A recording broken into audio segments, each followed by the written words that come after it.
Hey, everybody. Welcome to the show today. I am super excited to learn all about being a YouTuber. I mean, to make money, putting out content, putting out videos, showing people things or entertaining them or doing anything through YouTube, putting out videos out there. I'm super excited to learn about that today. And today I have an expert who is a fantastic YouTuber. In fact, does many great things online, making money. I have Ricky Kesler on here. Thank you so much for being on the show, Ricky. Thanks, Dustin. It's a real pleasure to be back here. So this is the second time you've been on the show. You have the distinct honor of being one of only two people that have been on the show twice now. And I brought you on because the first time we talked more about online business, creating a blog, creating a brand, and everything on there through a website. But you at Income School and Project 24 and everything that you teach there, it's not just blogging, it's also YouTubing. And I've learned a ton from you and your partner, Jim. You guys are fantastic. So tell us a little bit about how you provide for your family without having that job, that just overbroke job. Yeah, YouTube has been just key to our entire business, actually. And so I guess what's the big thing for us and how we make money from YouTube and from the work that we do is we have created an audience in our YouTube channel of people um, who want to learn from what we have to teach, but also just kind of want to follow along and be a part of something, right? And that's one of the huge opportunities with video and also with podcasting, is that you get people that just want to follow along. And the mistake most people make when they think about YouTubing is they think that the way you make money is you sell merch and you put some ads on your video. And while those things are true, um, if that's the mindset you have, you're missing out on the biggest opportunity. So the way we earn a living from YouTube, from making videos, is we use that opportunity with that audience we've generated and that rapport that we've built to provide those same people with something of additional value. It might be in the terms in just like a course or an ebook or something like that. You mentioned Project 24. Project 24 is really the biggest thing that Jim and I do in our business, and that is just teaching people in all areas of online, basically, how to start a business and make a living. And YouTube has become a bigger and bigger aspect of just building that online audience that then you can monetize by creating something of value for those people. When you and I met, it was last year around September-ish at a conference. I remember both you and Jim were talking about YouTube, and I'm a podcaster. I love podcasting. It's just it's in me. It's just easy for me to do. And I thought, you know what, YouTube, I bet it's good, but it's so hard. It's like I don't want to have to get lights out. I have to get the camera ready. All I got to do on a podcast is just hit record. And so we're going to go down that route of not necessarily is YouTube better than podcasting, although I will say I've learned now that YouTube is so much better at getting your content in front of people than podcasting. So we'll definitely go down the route. Now, you are just like me. We're just normal next door neighbors. Like we're just, hey, guys that figure something out. What were you doing before this? Like what was your normal job? And then what did you do to transition now to where you're successfully unemployed doing everything online? Yeah. Before this, I went to school. I was a chemical engineer in the beginning, right? I I took a job working at a chemical plant on the East Coast. It was a good job. It was fun. Made pretty good money, but it was still a job. And from the early days, even back in college, I started to get a taste for entrepreneurship and always wanted to do something. So I always dabbled in little things, and most of the time, it was some kind of like physical business.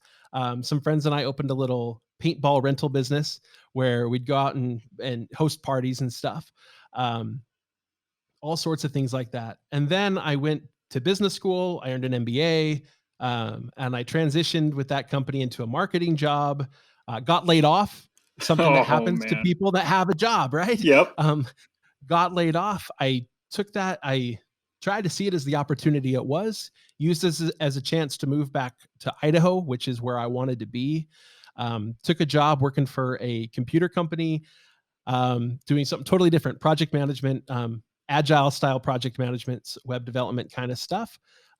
Learned a ton there, but moving back to Idaho was a huge opportunity because not even a year before I moved back, Jim reached out to me and was like, "Hey, dude, I've been doing this blogging stuff." And back then it was just blogging and podcasting, really. I've been doing this stuff. It's working out really well. I started this income school thing. I want to take it somewhere, but I don't have the bandwidth to do it alone. Do you want to partner with me?" And being a side gig guy, I always wanted something where I could someday be my own boss. And so we started podcasting remotely. We'd meet every week over Skype. Um, I had a microphone, he had a microphone, and I was writing articles on the blog. But it was really getting to move back home that really did it for me.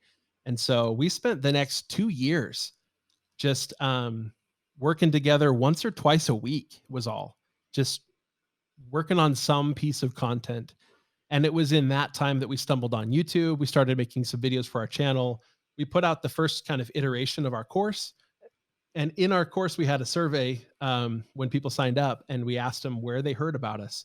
And we started seeing that everyone that bought the course was finding us on YouTube, even though our channel was tiny, but our blog was getting way more traffic than our YouTube channel was at the time. But the people who kind of converted to our brand were the people who found us on YouTube. And so we just started building up the YouTube game a little bit. And I had a job through all of this. Um, and I remember distinctly one day, I'm going a little long here, I know, but one day Jim invited my wife and over for breakfast and sat us down, and it was kind of like ultimatum time. It was like, what do we need to do to get you to quit the job and just do this whole thing full time? And I told him, like, I can't take the risk. I need to be able to, we need to get, as Dave Ramsey says, get the boat to the dock, right? I need to be able to just step from my old job into this and not take a huge financial risk. And the plan was over the next year to do that. And it was 6 months. Oh, I mean, wow. we took that year, and within 6 months, um, and I think this is an important part of the story. What my wife and I did was we went home, we put together our budget. We just said, this is how many dollars we need to make. And so, because there's two of us, we need to double that for the company. And we want to see that number at least 3 months in a row. And then, if we show we can do it consistently, doesn't matter when it is, I will hand in my 2 weeks notice. And that's what happened. I walked into the office one day with the letter, handed it to my boss, and it's like, all right, we're leaving. And he had no idea. He had no idea That's I was doing this thing. that's awesome. And how long has it been since you put in that 2-week notice? It's been about 2.5 years. Yes. Isn't it absolutely amazing not working a job? I mean, when you're working Yeah, for yourself, you have the self-drive and you know that you have to provide for your family. Plus, you're able to help people. And on top of that, you're getting paid for your 100% of your value, not just a portion, because your right. paycheck is just a portion of your value. Your boss is getting more of it, or the company is. So that is awesome. Okay, Exactly. there was one thing that you said in there that was really interesting to me. So I teach people how to invest in real estate, in rental properties. I love doing that. It's a passion of mine. And I love getting coaching students. And one of the questions I always ask them is, how did you find me? And I would say 95% of the time, it's I found you through the podcast. Now, obviously, me having a podcast for a couple of years now for Master Passive Income, where I talk about real estate, just specifically real estate, that's where a lot of traffic's coming in. And then I realized that that is where a lot of traffic was coming in. So I started putting a little more effort and more time into that, because I was like, man, I'm never going to stop this, because this is where I get a lot of people. I get to help a lot of people. And then I've talked to you and Jim and a number of other people who are on YouTube that have memberships teaching people how to do whatever it is. It could be trading stocks or Yeah. online business like you, or whatever. Like my brother, he has a membership. He literally teaches people how to play poker, and he has a Yeah. membership, and his YouTube channel is getting bigger and bigger. And I thought, you know what? I just need to bite the bullet, or I need to force myself. I can muscle through it. I'm going to make videos. And I literally started making videos.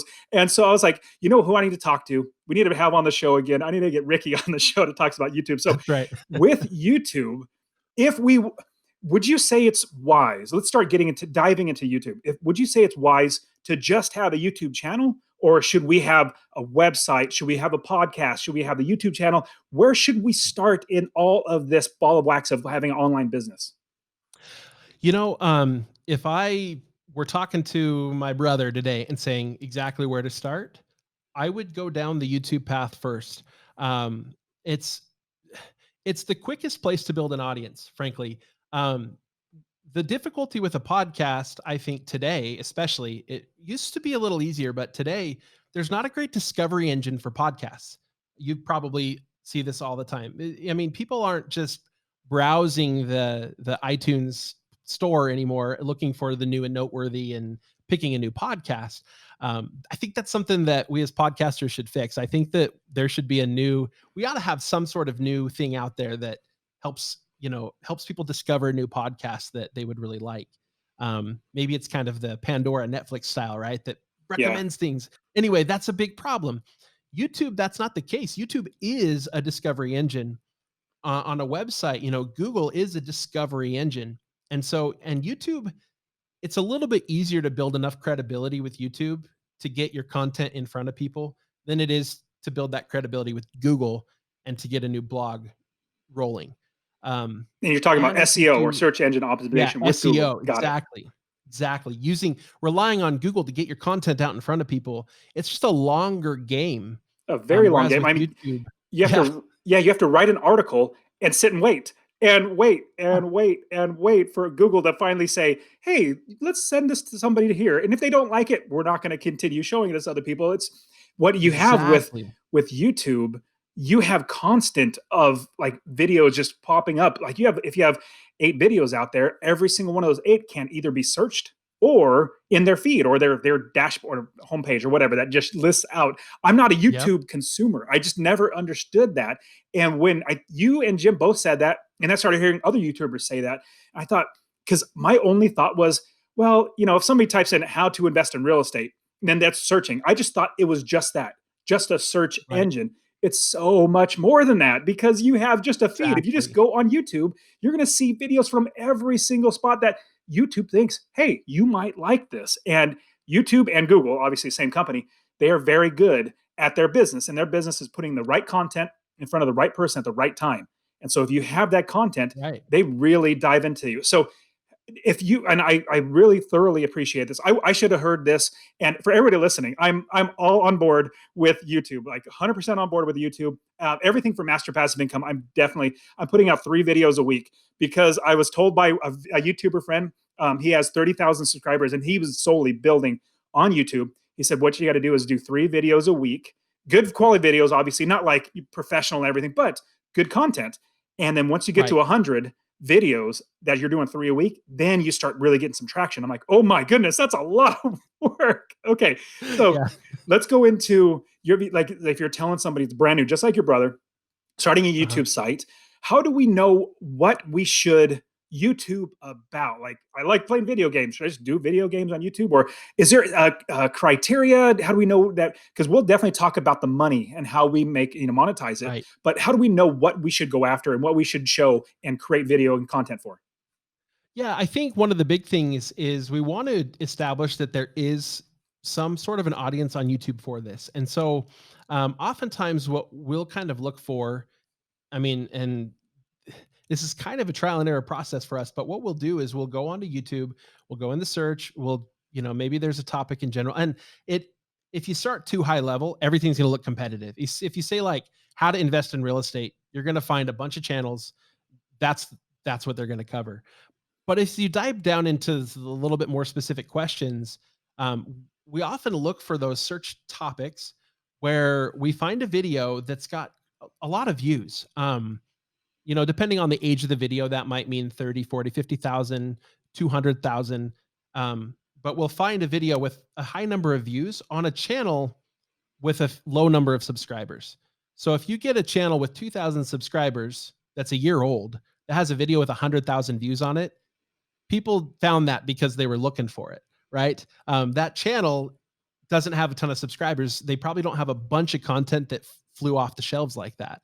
And if we can find a few of those in an industry, and it can take a couple hours to do that, but if we can find a few of those, then we know the audience is there.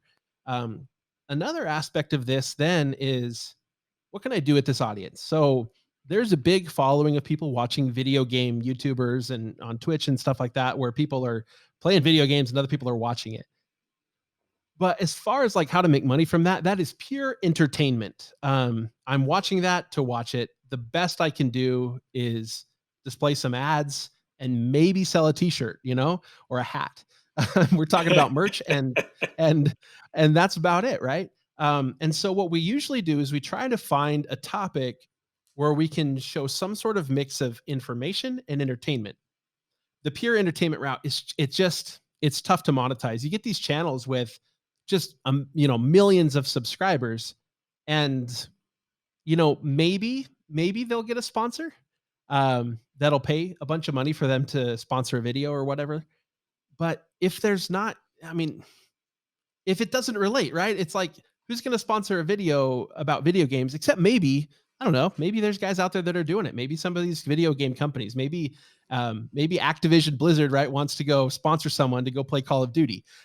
Maybe that is a thing. And so really, we're probably less restrictive on which topics we'd choose than you might think, but we tend to err on the side of more informational, where we can throw in a flavor of entertainment and we can show our personalities, and people will want to be a part of it, but it's still mostly about instructing people on something. I'm definitely my lifestyle is so not entertaining. I wake up, I go to the gym, I come back, I have breakfast with the family. I maybe do an awesome recording with you, hang out with awesome people like you, and just hang out all day. Like I since I don't have a job, it's just I'm blessed to do that. Yeah. And I don't think that highly of myself to be like doing like a video blog or whatever, video log or just like a lifestyle thing. It's just Yeah. so with master passive income and what I gravitate towards is how my main mind thinks is content of teaching and educating and helping people, because I find that the more people that I help, the better my life is in general, because I just feel better because man, I helped this Yeah. person buy their first property and they're making $250 a month in passive income. I feel so great. Or on top of that, or as well as on top of that, their lives are transformed, their lives are changed. And so I love the idea of content that is actually educating, that is actually teaching. Now, you do have one channel, a quick little deviation of what we're talking about. I'll jump right back to it. But you have a channel that it seems like it's more education and entertainment at the same time because it's fun. It's called Backfire. So everybody, you got to look Mhm. up on YouTube, look up Backfire. Great content and teaching you, showing you like basically rifle reviews or scope reviews, all that sort of stuff. And that, me, I'm big into hunting and I love shooting. I love all that stuff. So I was like, man, this is a great channel. But Yeah. is that one more? Or is that entertainment and like education? How would you ball that one up? Yeah, so it's easy to think like, okay, cool, I can make great money selling a course on teaching people personal finance, teaching people how to invest real estate, online business. People are willing to spend money on that. But what Backfire does is it's an example. It's showing how you can take any topic and find a way to do that. And so with Backfire, it is a combination of those. We've probably been maybe a little more on the informational side in general, but we're starting to make more of that content that's intended just to be more entertainment as well. We just did a video that was on the quote impossible shot. A guy told us it was impossible to shoot one rifle and shoot it down the barrel of another rifle, like from a distance. That he's like, it can't be done. And I'm sorry, you can't tell me that it can't be done because then we're going to go do it. And so we did it and we made a video about it. There's no instruction in there at all. It's just what happens. And we rented this slow motion phantom camera. And so we got this slow motion footage of bullet going in the barrel and then it like kind of exploding out both ends. Awesome. Is And that it's live yet? I cool. gotta watch it. It's live. Yeah, it's Oh, live. You can go check it out I'm right checking it after out. this. And it was just totally fun. It's just intended to be that. And so on that channel, here's what we're looking at for monetization soon. It's not monetized with all these things yet, but it does have some ads, which does earn us some money. We're going to be able to sell, I mean, affiliate products like crazy. You can't with YouTube, you can't sell a firearm. I can't put an affiliate link to a firearm in the description. And so, this comes back to a question you asked earlier. I think it is very valuable and important to have a website that goes along with your YouTube channel. There needs to be somewhere to send people. Um, and this will become more important later on as well, because the other thing we're going to do is start making courses. Um, and the approach we have to this channel is, and this is just YouTube in general, people just want to go there to learn stuff, to not be judged, to be entertained. And so like, I don't know about you, as somebody who does hunt and shoot and stuff, you've probably been to the gun store many times, and there's always a certain amount of ego at the It gun is. counter. It's You it's you sad. ask the guy, yeah, It's it's really it's not a sad. very good experience. And so when you go in there and you ask a simple question like, look, I just don't know where to get started. Which rifle should I get for, I want to go hunting? Well, what are you hunting? Well, I'm maybe deer, maybe elk. Well, you need two different rifles for that, dummy. Which is it? It's like that's the feeling you get. You are And 100% right. we just wanted to be none of that. And so we try to break it down. We try to use normal people terminology, but also teach some of the vernacular that's used in hunting so that when you do go to the gun counter, you don't feel like an idiot. Um, and people just want that. And so it really resonates with a lot of beginners. We do get some hate from some of the Oh, people who, you're going the to. gun counter people, right? They're just like, you told me that gun's not very accurate, but mine is. Like, okay, all right, dude, cool. I'm glad yours shoots well. Ricky, you're hitting the nail on the head. Especially in YouTube, you get people that just easily and quickly post comments Yes. on there. I learned that comments for me, I try my best because I have books, I have my courses, I have my podcasts, I have my YouTube. I learned that comments, like anything that's good, I'll keep. If it's bad, which there are some people who are just, I wouldn't call them a troll, but they're not the best.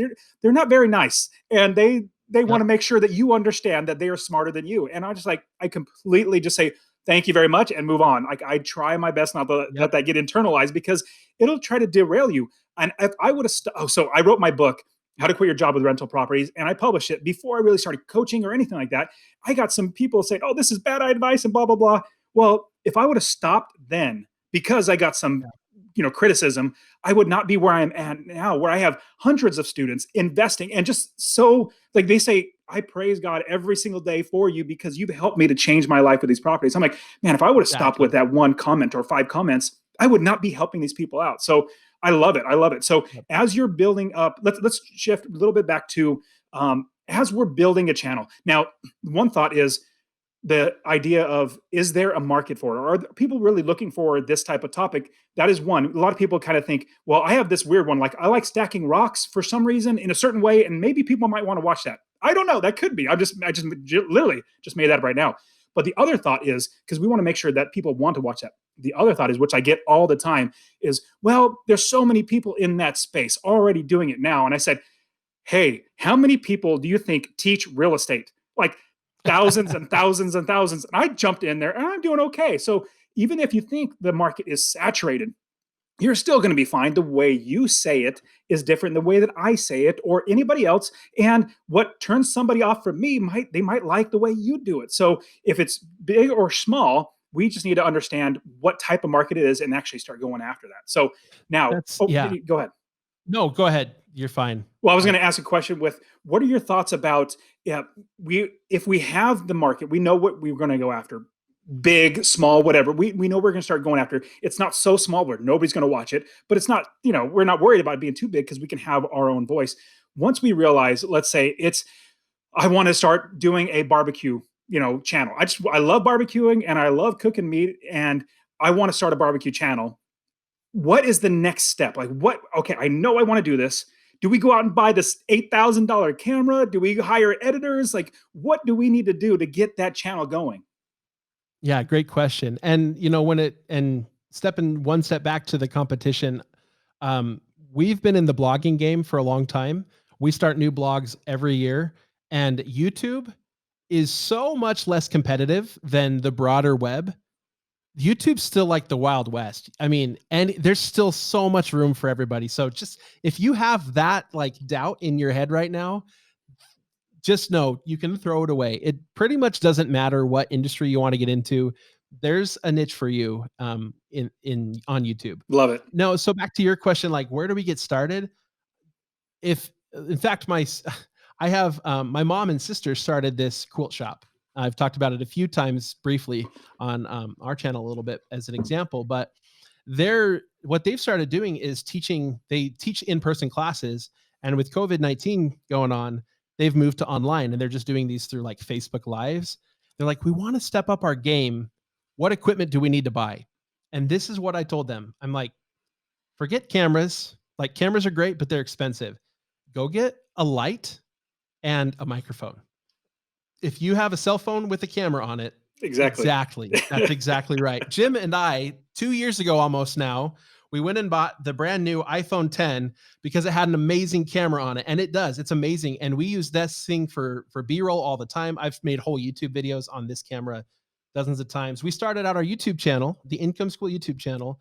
Um, a lot of those videos were filmed. Jim put his cell phone on a little gorilla tripod with the little bendable legs. You can just go buy one on Amazon for like 15 bucks, and he puts it there on his desk, and we sit and look at his phone and talk to it. Um, and and then I would say go get a light. There's Lighting is we hugely use important. exactly, and it doesn't have to be crazy. I mean, you can go buy a um just a photographer 3 softbox pack for a couple $100, or we're using these Neewer brand panel lights. It's like an 8x8 panel, so they take up Seen way it, yeah. less space than soft boxes. And or a ring light, those work fantastic. Just go get one of those. We got one of those here. We got a And ton of lights now, but yeah, that's all and you need. yeah, I completely agree with it. And what I found is that the audio quality is more important than the video quality. Now, the video can't be horrible. Yeah, It can't be just garbage, on right. a 8 millimeter or something like. It can't be that bad. But if the audio is not there, people are not going to want to stay. And so you want to make Yep. sure that you have both the audio, mostly like get a decent microphone. Even like a $20 lapel microphone is probably going to be just Yep. fine for most of the, and just plug in your phone. And I kid you not, Ricky, you're gonna love this. So with me, I'm pretty frugal, but I'm also like, I just want as little work as possible. So I literally record my videos with so this is a Galaxy S9. I probably should go ahead and buy the iPhone because it has a really good camera, but this one's working great. And what was so fun was I had somebody comment either on the video or a Facebook group saying, "Hey Dustin, what camera do you use for your videos? They look great." I'm like, "I just use my Galaxy. That's it. Just make sure you That's have good right. light." Yep. Well, and that's really important, guys. Is if you go buy a nice camera, but you don't have expertise in how to use it, your phone will probably look better because it's going to do a lot more color correcting and stuff for you to deal with lighting. Like when we go film outside, it's a pain to use our nice cameras. You're going to want to put a lens filter on it because it's too bright. Your phone's just going to correct for that. It's going to look way better. My wife has the newest Pixel phone, the Google Pixel. It's got a great camera on it. A lot of these phones just have amazing cameras today. And Jim and I talk about this. We're like, I don't know. We're maybe 2 generations away of iPhone before we don't need other cameras anymore. Oh yeah. I don't know if that's entirely true because we might want to do something, but I don't know. If I want to shoot something where I'm going to get a nice, cool little slow mo pic, the iPhone is better than our Sony's that we use. So anyway, and then like you said, a microphone. We use a lapel mic that doesn't connect to the phone. It records separately, so we can walk around and stuff. It was a task cam, And right? it's a Tascam, the DR10L, and I think they're like 120, $150 a piece. But for most people, I think one that plugs in. A lot of the plug-in ones for your phone come with like a 30 feet of cord if you want. And so then you could just put your phone on a little I'm going to mount. show you what I got. So I literally just bought this. It's Yeah. a long cord. I mean, you can Yeah. see this. There's a lot of cord here, so you can have the camera as far away as you want as possible.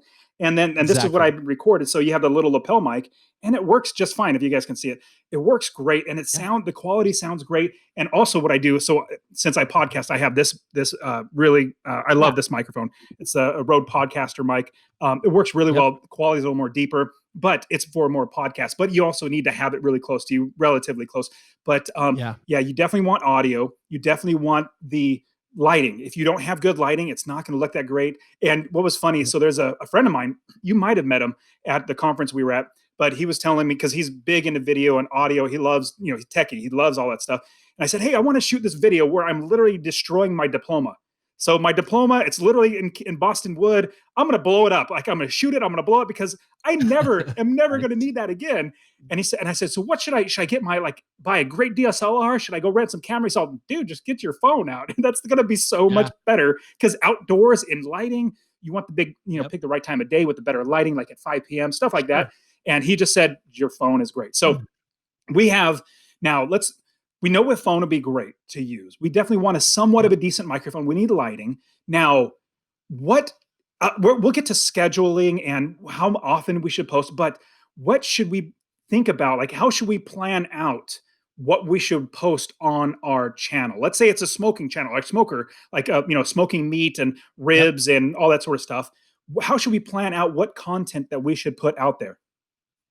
Well, I think one important piece is to kind of take the right stance, the right perspective for what you want to be, right? So if you don't really feel like you're much of an expert, that's okay, but don't act like one, right?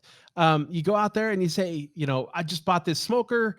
This is awesome. I've been learning from some of these other guys. Malcolm Reed's got an awesome channel where he makes awesome food, and I've been learning a bunch from him, but I've been learning a bunch from a bunch of other people. And here's what I tried. One thing that we found that works really well too is to do like a test. It's like, I wanted to find out if it really matters which brisket you buy. Like, is choice good enough, or do I need to go to, like how much should I be spending on my slab of meat? Does it really matter?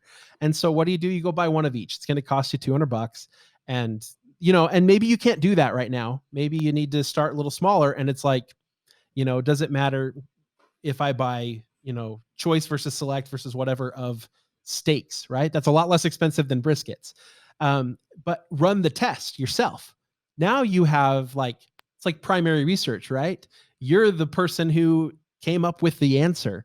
And so that kind of stuff works really well. The other thing too is in terms of like specific topics, I'll kind of go back to that. If we can find a handful of topics where there's another video that's gotten a lot of views, but it's a small channel, that's stuff people are searching for. So when we start a brand new channel, for the first little while, we're going to focus a lot on creating content that's highly searchable.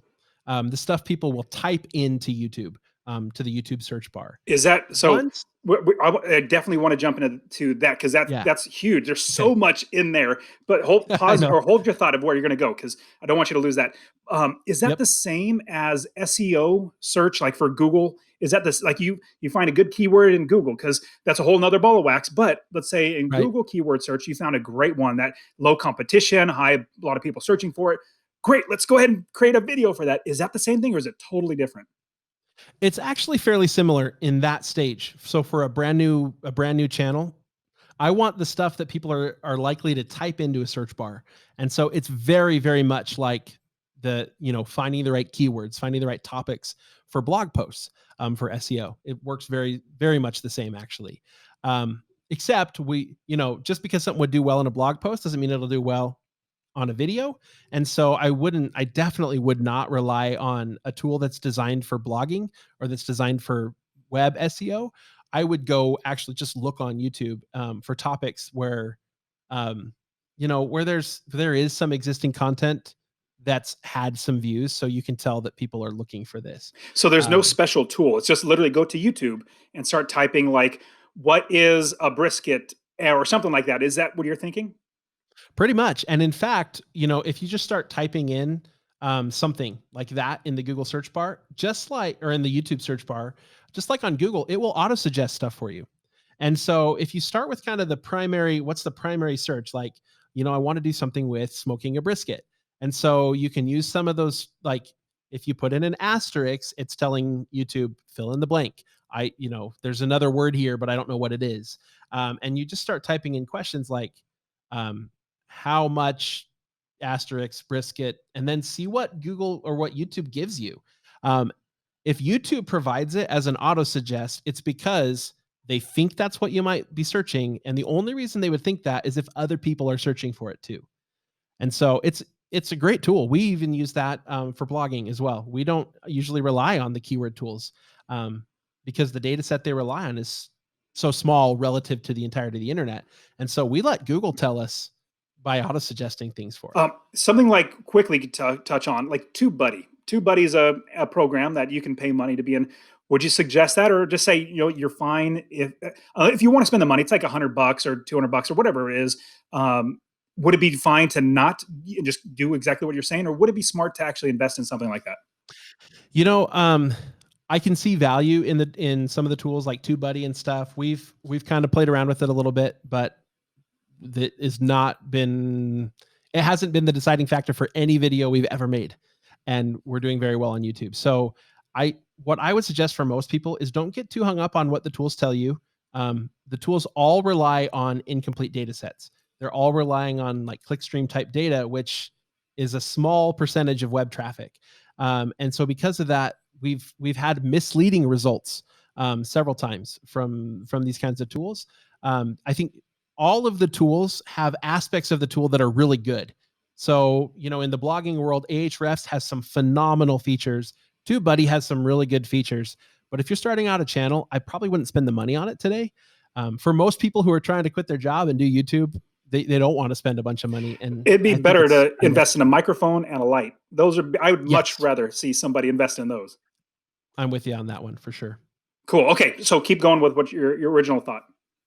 So as I mentioned how we're doing these really searchable videos in the beginning of a channel. Yep. There's a point along the way where your traffic, and YouTube will tell you this in the analytics, there's a point where your traffic is coming less from search and more from other things, right? There's the browse and there's the suggested.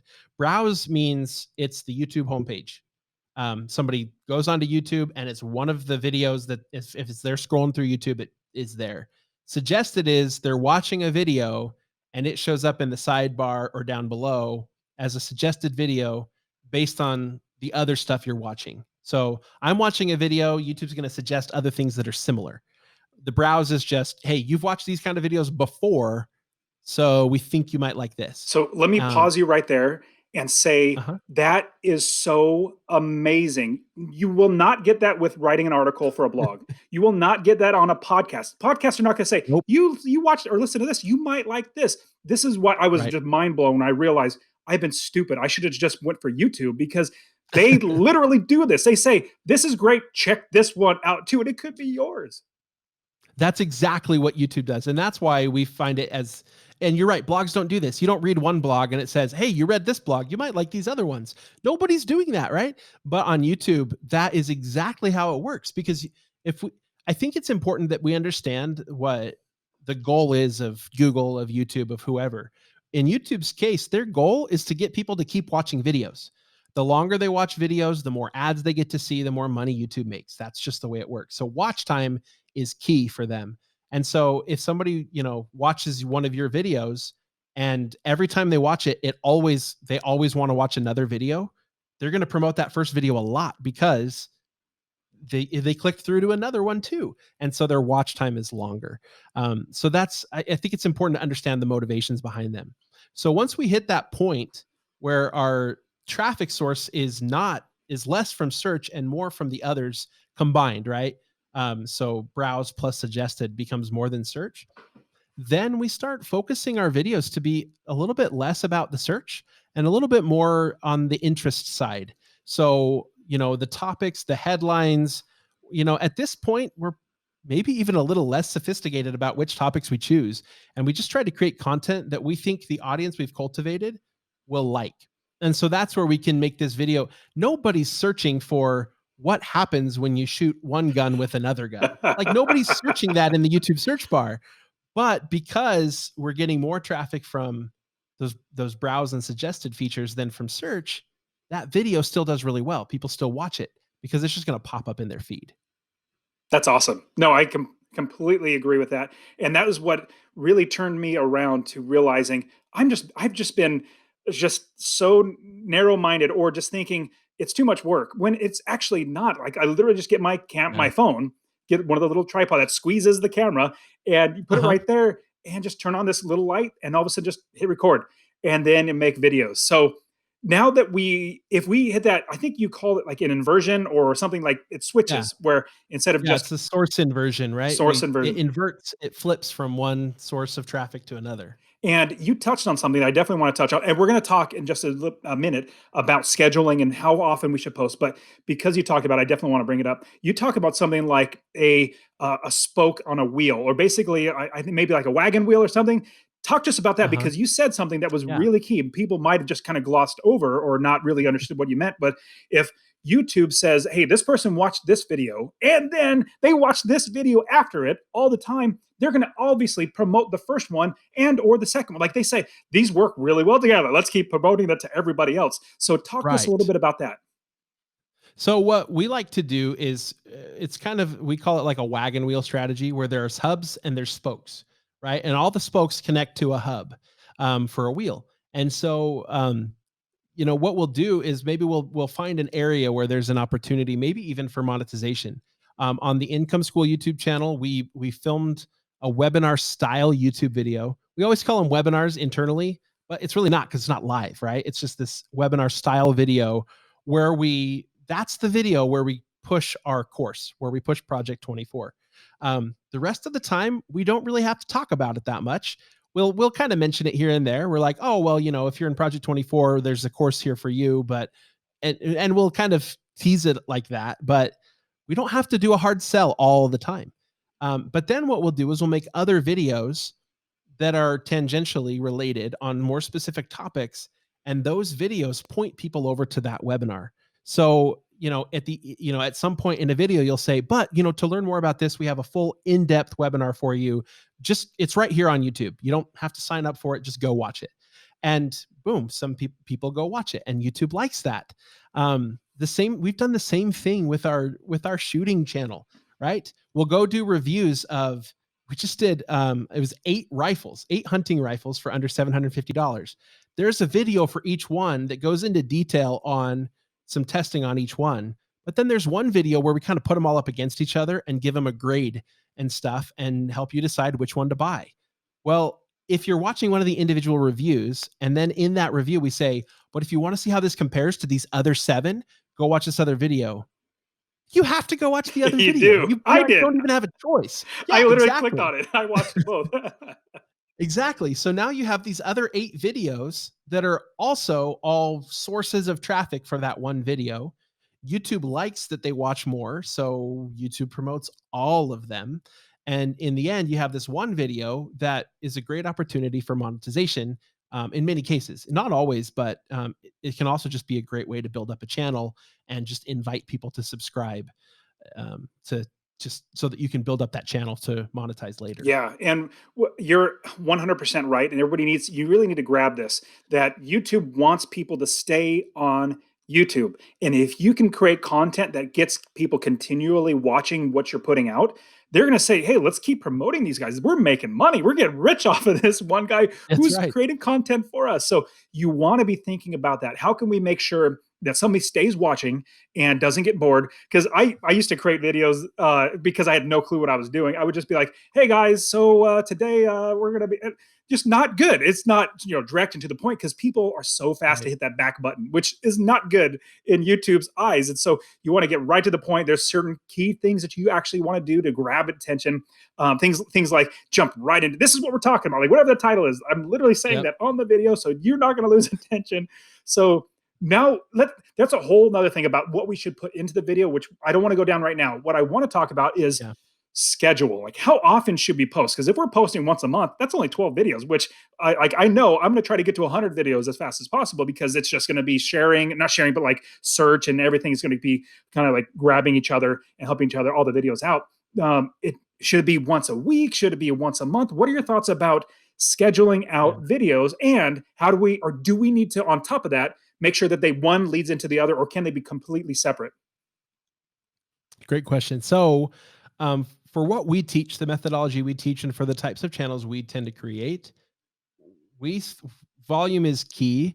It's not the only thing. Obviously, the quality of the video matters, but when you're starting a new channel, it's hard to know that you're going to get a winner every time, and so it's important to have more volume going out there. So, our recommendation, what we teach people is in that first week when they launch a channel, they should publish 3 videos. Much more than 3, and you really do. There are some people that publish every day, but you do kind of run the risk of a video that cannibalizes on your other videos. So when you publish a video, usually it's gonna go out to your audience of subscribers. They're gonna see it right away in their notifications, and over about the next 48 hours, it's going to get its biggest opportunity amongst your subscribers.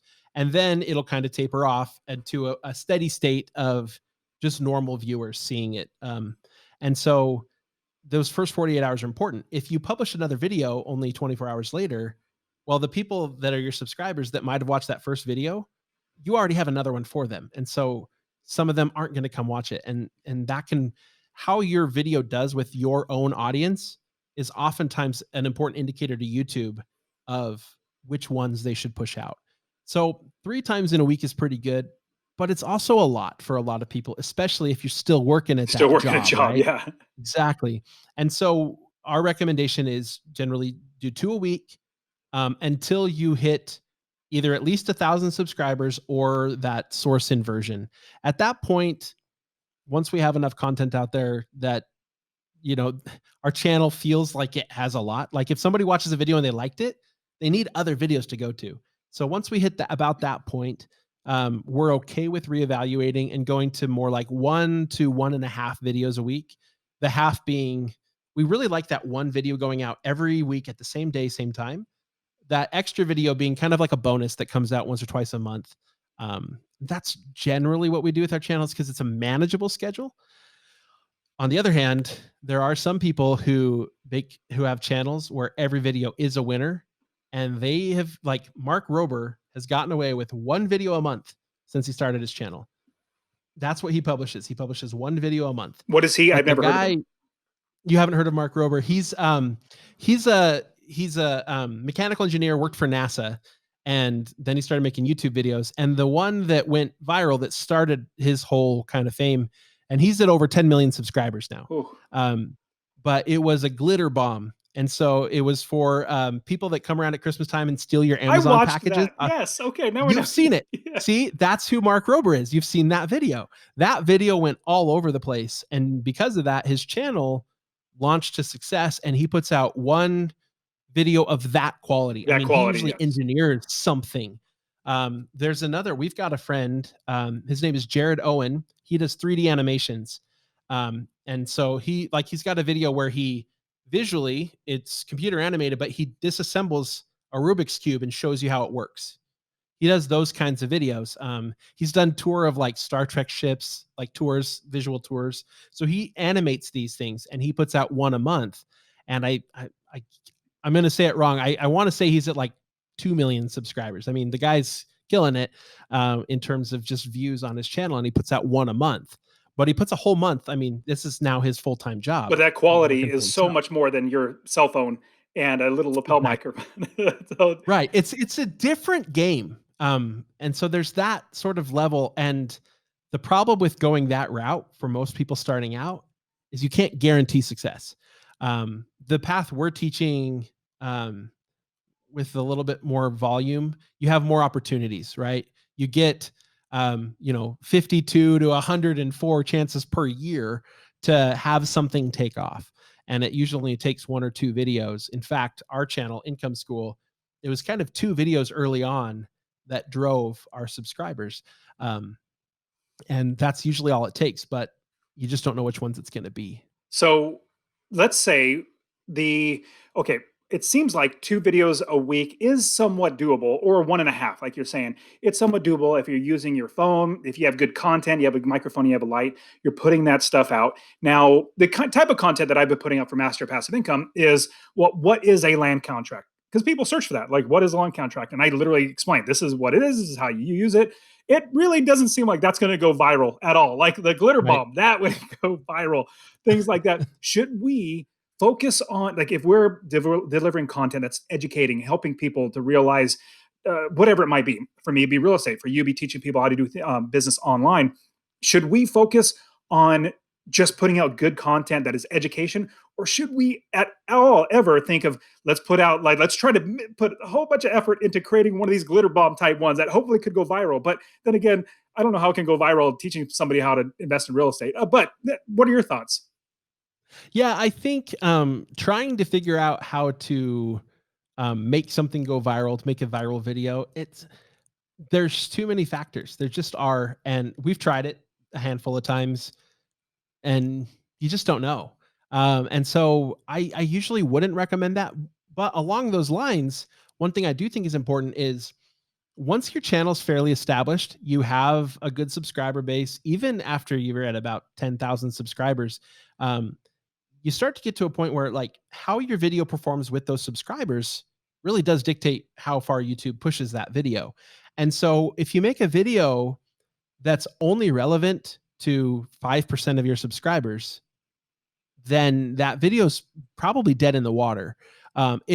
It will work for those who do that search on YouTube. It will be effective there, but it can kind of annoy your audience. One of the things that we've been this happened kind of accidentally, but we've learned from it since is we've had very high engagement in the terms of for the number of subscribers we have, the views we get in our first week are immensely high. There are some channels who have 5 times as many subscribers as Income School, but who get fewer views in the first week on any and fewer views overall.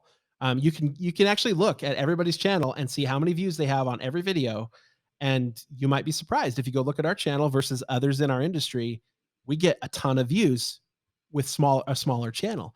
Um, and the reason for that is we're pretty careful to not put out videos that aren't relevant to at least most of our audience. And that can be hard to do because, like in real estate, there are a lot of kind of specific things that you would want to teach. And so, an option there is YouTube does have an option when you publish a video to not notify your subscribers. So, if you want to put out a series of videos that are very just searchable, that you feel like are important for your channel to have, but might be annoying to 80% of your audience to see that pop up in their feed, just push them out quietly. We haven't experimented a ton with that, but we're finding that when you do put out a video that just flops with most of your audience, it can actually harm the momentum of your channel. That's interesting. So I posted we're in a mutual Facebook group of other content Uh-huh. creators, and I posted something in there, and I'm just doing it as an experiment. So I wrote my book, How to Quit Your Job with Rental Properties. I even have an audiobook which I sell both of them. It's mostly to help people realize, hey, Dustin knows what he's talking about. So like, after they consume my content, I actually, this guy might know what he's talking about. Let's continue, like, look further into it. So it's not necessarily a money generating. It makes a little bit of money, but long story short, Sure. the question I had was, okay, hey everybody, I have an audiobook of my book. It's like 5 hours long. And I looked, and if you type in real estate investing audiobook, like there's only a few of them, but they have like hundreds of thousands of views because they want to listen to it for free. They don't want to pay for it. I thought, you know what? Why don't I just as a test just put my Mhm. audiobook out there? I only like when somebody buys it, I make like $1 or $2. I mean, it's not a lot of money when somebody buys it. So I'm Right. like, let's just try to see if that'll help my channel. So it was just this last week I put it out there and I clicked that button that says do not notify the people because I didn't want them to like, oh, let's just go. I just want to see it's a test if it's going to searchable and actually get. So long story short, I think after like 3 days, I have 20 people that have actually watched it. And so I was like, hey, this is cool. It's a good experiment. So we'll see. I'll let Yeah. you know in the future if it actually works out. Cool. Yeah. I mean, and I think we've only done that like once or twice. And when we did it, someone later found the video and then they comment on our channel somewhere else. They're like, "Hey, how come I didn't see this? This didn't show up in my feed." So sometimes people are, it's, but you'll never please everyone. No, That's oh, the deal with the internet. okay, so I have content. I know that I'm gonna start going after it. Now, I know in Project 24, this is something we'll definitely talk a little bit about, but Project 24, you even have like an outlined list or an Excel sheet walking you through like do this, like think of these types of content, this type of content. We're not going to get into that because there's so much to learn there. Uh-huh. So everybody definitely, I love Project 24. I think it's great content. All the things I've been, taking years to learn, they literally encapsulated all right there for you to digest. So we'll get into that in just a minute. But what I'm thinking about now is we started generating some content. We have people now coming to our channel or finding us, and and this is the YouTube like criteria, or if you're going to be able to monetize, it's 1,000 subscribers and 4,000 hours or watch hours in order to be able to Mhm. be monetized. Now, what are your thoughts about if you are a content provider? Now, my goal would be to get somebody to find me on YouTube and then go to my course or my coaching, my group coaching, the Real Estate Wealth Builders membership, and learn how through there. It's not necessarily to make money through YouTube, which would be great to make money in through ads. Should I turn on ads if my desires to have them eventually just, grab my content and say, I like Dustin. Now let me go hire him to actually teach me. Is it smart to turn on the ads? Because you know what? You might make a little bit of money, but you might turn off somebody. What are your thoughts? Yeah, so that's a great question. When we first put ads on the Income School YouTube channel, it was a long time ago. I think even before we were really before we even had Project 24 that we were selling, and we just never turned them off. Um, and I don't know what sort of impact it's having on the channel growth. If it would grow faster without the ads, I will say that in our space, most everybody has them in the making money online, internet marketing kind of stuff, the SEO. Everybody seems to have them, and so people are used to that and they're okay with it. A few years ago, that probably wasn't the case. People weren't used to seeing ads, and it would be a major turnoff. They'd click away. There are some things I would not do though. There's an option to put ads mid roll in a video. Don't do that. I'm sorry. Like, it drives me nuts when I'm watching a It sure video does. and someone gets cut off mid sentence and some ad starts playing, and I almost always leave. And it's interesting. There's a cool graph in YouTube analytics where you can look at any video and see what percentage of the audience were watching at that point in time. And so it'll drop off quickly in the first few seconds. So some people will leave right away. Um, and then it'll kind of level out and it'll just kind of slowly drop. But then you'll see some spots where it suddenly drops more, and you'll see some spots where it seems to even have an uptick where it's like people kind of stopped. And those spots where it drops off are always where there's some kind of transition where it felt like there was closure, or there's a long pause. And so throwing an ad in the middle, that's a giant pause. Like like a large percentage of people will leave. So don't do that. But anyway, it's really interesting to look at those graphs, and you can look at them. It's cool. You can click through the graph and it'll have the video up above it. So you can see where it is in the video. And it's fascinating sometimes to play with that and see, like, okay, there's kind of an uptick here. What was I doing here that everybody seemed interested in? But so with ads, I wouldn't do mid-roll ads. But the other ads, I actually am okay with. They don't seem to be hurting anything. The one that Where I if don't see you do on Income School are two that I'm aware of. Number one are the display ads that pop up on the screen. I uh-huh, don't remember seeing many of those, but also, and one thing that I will not put on my videos is the non-skippable ads. Those are like yes. 4 minutes long. I Yeah. was like, dude, I want them to get in my content. I don't want them to. This is horrible. What are your thoughts? Yeah. I don't like those either. I frankly, I want people to get to the content. That's the most important thing I can give them, is the content. It's where I make way more of my money, is from them consuming the content. And so if I'm going to do something that really gets in the way, I mean, people are fine with watching 5 seconds of an ad and clicking skip, right? But people don't want to sit there for 2, 3 minutes watching a non-skippable ad. And frankly, when it comes to those ads, if people are willing to pay enough to buy a 4 minute non-skippable ad, YouTube will show it. And I'd rather they didn't show it on my channel. I agree with you 100% on that one Awesome. entirely. And the display ads, I think we have that unchecked as well, to not show those. Um, and I again, it pops up. It's over the screen, for over part of the screen, and so I'd You might rather have a not show title those. there. You might have, it's just Exactly. not having it. I Okay. mean, So people can turn that off, but they can click the little X and close it. But I don't. Yeah. Well, because you and I, what we're trying to do is get people to understand our content, buy into our content Right. and what we're showing. Okay, so as we're wrapping up, the last thing I really want to know is we already have a schedule where we're doing, let's say we bought in, we're doing twice a week. We keep going, we keep going. We hit that 1,000 mark and we're starting to make a little bit of money, which money's nice from YouTube, but it's also the other things, different ways to monetize. And we've already talked about a few of them, courses and coaching and membership and all that sort of stuff. Now, how would we then scale? Is it just more of the same? Like just keep putting out content, keep putting out content? Or is there any changing that we should do to get to where we have 125,000 subscribers like you guys have? Yeah.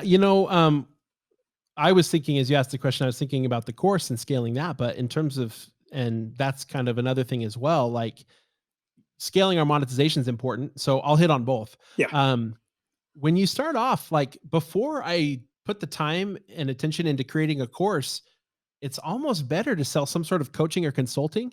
Because you learn so much by Oh, working yeah. with people one on one. When we first started, we put out this, it was called Niche Site School before it was Project 24.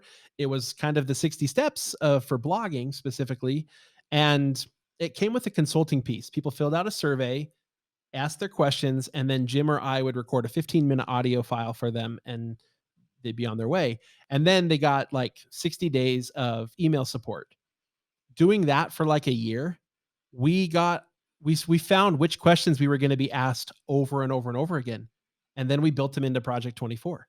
And then by the time we were ready for Project 24, we'd added enough pieces to the course that even the little consultation piece became unnecessary. Everybody, I mean, they'd hand in their survey and we would look at their idea and be like, looks good, go do it. It just became unnecessary. So I think you learn a ton there. And then when it's time to scale, there's only so many hours in the day. You can only consult so much. And so when it comes time to scale, you take everything you've learned and you package that up in a very user friendly way so that they can um, consume that information, I love that. And you guys with and they don't Project need 24 to. is a yeah, as a membership and having a Yep. membership. I used to be full just course, so just selling the course and doing one-off coaching or one-on-one coaching. And then I realized how many more people I can help if I did group coaching, get the price point lower, help get so much content done, and then also group coaching, which has been phenomenal. I just love the membership model, which is another route. So, what are your thoughts about the Yep. membership model? I love the membership model. It's nice because it allows me to feel okay with continuing to add new value. So if I sell someone a one-off course, it's like, you bought the course, I'm kind of done with you. And so, and there are a lot of people in Project 24 who bought in early on, and then 9 months later, we put out a new course inside of Project 24 that's available for everybody that's a member, that turned out to be important. But it's something we just didn't have before. And so I can feel good about that because I know that if people find it valuable, they're going to give me another $200 next year. If they didn't want it, then cool, they're going to leave. No big deal. Like, that's their choice. And so I love that model because I can continue to add additional value and be able to earn for that value as And well. at the same time, the group coaching that you're doing, as you're helping people, you're finding out what they need, and then that spurs Yeah. on more content that you can just continually give. It's awesome. Yep, I love it. And we have a community in there where people can post questions and stuff. And Jim and I get in there. A couple other people that we have working for us now get in there. Um, but mostly people are helping each other a lot. But the cool thing is, we're seeing what the problems are. We're seeing what the questions are. We had a lot of people in the early days who would go to set up a website and they'd really struggle with WordPress. And we were like, oh, shoot, there's a few things that it seems like about 10% of the people have a hard time with this. Cool, let's just put it into the lessons. And those questions disappeared.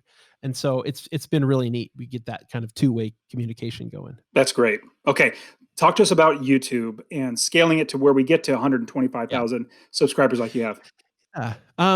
For us, it really has been kind of a more of the same. Kind of increasing and optimizing a little bit. Or I say increasing, improving. The quality of our videos, it changes a little bit from time to time. You'll see that, like, we'll kind of go a little bit more professional, and then we'll like, okay, no, let's take it back a little bit. People on YouTube, people want, they don't, it shouldn't feel like TV. It needs to feel like a human being, right? Mhm. And so, and Jim has this background in professional photography. He did it for years, and so he knows how to make something look TV quality. But if we do that, it feels corporate. And we've done a bunch of studies. We've looked at channels. We'll look at channels, like two channels that basically have a video on the same topic, and we'll watch one that's just like some dude out with his pellet gun shooting at birds. And then on this other one is like these guys inside the store with cool lighting and camera pans in and feels so corporate. And which do you think has the most views? It's the dude out in the field with his pellet gun shooting at birds, because it that's just what people expect on YouTube. So we've had to play with that quite a bit, but really what we found is, um, we need to we need to keep creating content that's informative and entertaining. Um, we need to find the topics that are most applicable to as much of our audience as possible. That gets harder the more kind of niche down you get. So as your channel grows, you actually end up kind of more pigeonholed, we're finding, because you end up with an audience of fairly specific people. So you do have to um, kind of balance that a little Well, bit. And and if you do it right though, it's exactly what you want. Like yes, with Master Passive Income, the podcast and the YouTube channel, it's literally me teaching how to invest in just rental properties, not flipping, not wholesaling, not any of that stuff.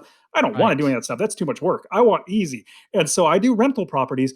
And the people that listen to me and they say, man, this guy's horrible. I don't, number one, I don't like the way he says it. He says the wrong things and they turn it off and they go away.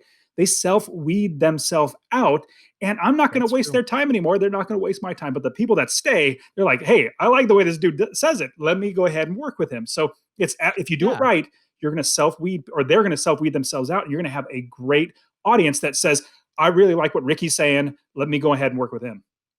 And I think that brings up the other point that's important when you're scaling. I think that's really key, Dustin, is you got to be yourself and you got to be consistent about being yourself. If you're kind of flip flopping because you're trying to cater to a broader audience, then everyone will weed themselves out. And so I think don't worry too much about that, about getting too pigeonholed. Just kind of find who you are on YouTube. Which, by the way, when you're in the public eye at all, you're always going to be a slight caricature of yourself, right? Um, like when I'm on YouTube, of course, I'm putting forth the aspects of myself that I think are the most valuable for people to see. There's other aspects of who I am as a person that don't come across as much on YouTube, but and that's fine because we're all very multifaceted people. So just understand that that's how it's going to be, and that's okay, and be that version of yourself that you like to be and that people are happy seeing, and go with that. And I it really is kind of more of the same. You just keep doing it and do it persistently. um I think that's the biggest difference between a lot of the small channels and the big ones. Is the big ones, they were once small channels and they just Mhm. kept going. That's brilliant. I completely agree. We all start from zero. And Yeah. as you grow, you just keep figuring out, you adapt, you figure out what's working, what's not working. Just like when I invest in real estate. When I first started, I did so many things wrong. Whatever was wrong, I pulled that out of my business. What was right, I kept it in and I make money. And same thing with everything that we do. Same thing with YouTube, with podcasting, writing articles, whatever works. And obviously, we're going to should be continually learning, getting better and better. So, talk to us briefly about Project 24 because I am honestly, I'm not doing this because hey, this is a promotion at all. I actually went through it. Like I was like, Uh-huh. this is some great stuff. It teaches you not just blogging, not just YouTubing, but Pinterest as well, and even how to basically do everything with online. It's phenomenal. So tell us a bit about Project 24. Yeah, Project 24, the concept is replacing your full-time income with an online business in about 24 months. Oh That man, was the goal. And the successfully time frame, unemployed in 24 yeah, months. exactly, exactly. And the time frame was based on the original building a blog, a website. And we found on YouTube its potential. You have the potential to do this even faster. Um, but that's the idea there. And it started off with this blogging 60 steps to building a blog. And once you were through with the 60 steps, you had a website and you had a publishing routine. And from here, you just kind of carry on. But over time, we've discovered more and more that we just need to teach people. And everything we figure out, we put into Project 24. So, there's a course on putting ads on your website. There's a course on using Pinterest for your website. There's just full of courses. And then about a year ago, we're like, you know what? Most of our sales come from YouTube. We're good at YouTube. We should teach YouTube. So we put out a YouTube course that we thought was good, but then we started Backfire. So we started a second channel from scratch and tested it out a little bit and learned a bunch more. So then earlier this year, we took what we've learned about YouTube and we actually built out an entire 60 steps for YouTube course that's kind of almost like a separate track. I think a lot of people would benefit from doing both, but it's like a separate track. And it's a full 60 steps on just how to grow a brand new YouTube channel based off of everything that we've learned from the channels we've started. And so that's really what Project 24 is all about. We also have a community online. that's private for Project 24 members. We have a podcast where Jim and I, and Nathan and others who work here, we're talking every single week about whatever's going on, whatever we're thinking about, whatever we're learning, um, and everything that we learn. It Project 24 gets the full story. YouTube usually gets a piece of it. Project 24. That's just where Jim and I just completely open up, and everything that we learn, once we've kind of proven it out and know it works, we're just going to share it. It's And awesome. that's the same thing and the reason why I thought, you know what, I got to have Ricky on again because Project 24 is so valuable, in my opinion. Same thing with as what you were just saying. Everything that I give away for free on how to invest in real estate, from the podcast to my articles to my YouTube channel to books and audiobooks, all that sort of stuff, is literally 10% of what you need to Yeah. learn in order to do this right. And after going through and checking out Project 24, I was like, man, they give out so much on the YouTube channel and their articles and everything, but there's so much that people need to know. And so I personally think Project 24. So good job on that. I think it's great. I think you guys Thanks. are helping a lot of people, and this is the reason why I have successfully unemployed. Is I don't need to do this. This is just fun. I get to talk with cool Yeah. people like you and just help other people out. So I'm definitely a firm believer in Project 24. I think it's a great resource. So, man, Ricky, man, it's been a fantastic time. There's so much more we could absolutely talk about, but I Yeah. value you and value your time. So, thank you so much, Ricky, for being here. How can somebody? We talked a little bit about how they can, find you, Project 24, and all that stuff. But give us some specific things. What can they do to either find you, website or podcast or anything like that? Yeah, I mean, incomeschool.com is the main website, and it'll pretty much direct you to everything. The Income School YouTube channel, we have, yeah, there's a couple of videos on there that give you a pretty good overview. And so maybe I can send you a link or something to specific videos. But really, if you just Google Income School, you're gonna find all sorts of stuff about us. Go check out the website. It'll direct you to the YouTube channel and stuff. You can learn right on the website. It's going to tell you all about Project 24, give you a little bit of a sneak peek of what's inside there, if that's something that you guys are interested in. Awesome. And we'll definitely have links to all that sort of stuff as well. Ricky, thank Yeah. you so much for being on the show, teaching us how to be a YouTuber and be successful and employed in 24 months, which would be phenomenal. So I really appreciate it, man. Yeah, thanks. It's a pleasure. All right. Take care.